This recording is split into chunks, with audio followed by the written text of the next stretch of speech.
Hi, good morning. So ngayon andito ako sa tindahan namin at ako'y magbabantay ng aming tindahan. Habang si Mrs. nagluluto doon sa kusina, ako naman magbabantay dito. Siyempre habang ako'y nagbabantay, magsusulat muna.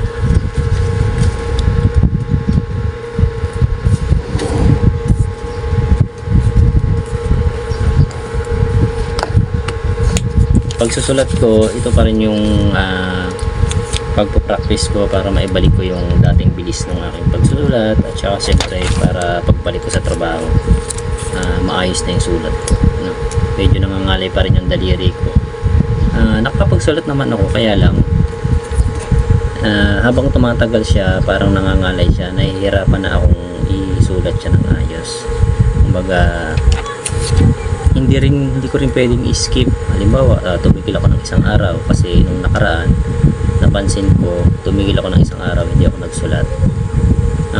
Nung ako'y nagsulat na ulit, parang yung mga daliri ko ay parang medyo hirap na ulit magsulat, feeling ko mabigat. Kaya kailangan every day magsusulat ako, kahit mga 3 pahina, para yung kamay ko masanay siya na lagi ding sumusulat. And then kapag bumalik siya sa dati, siguro yun, pwede na ako mag-skip, no? So ngayon ay ano ba date ngayon?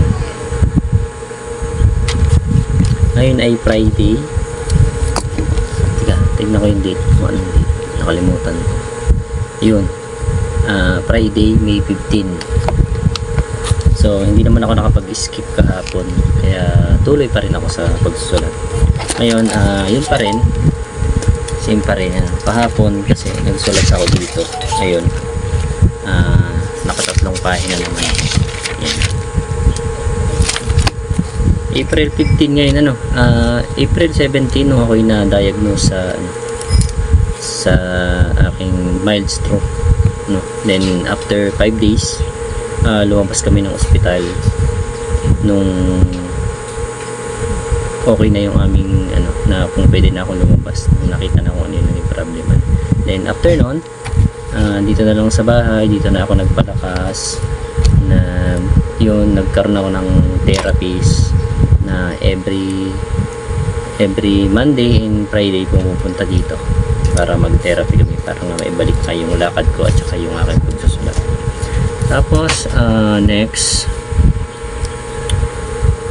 yun, 2 days na lang, magwa 1 month na nga ako dito sa bahay. 2 days na yung ko recovery na okay naman.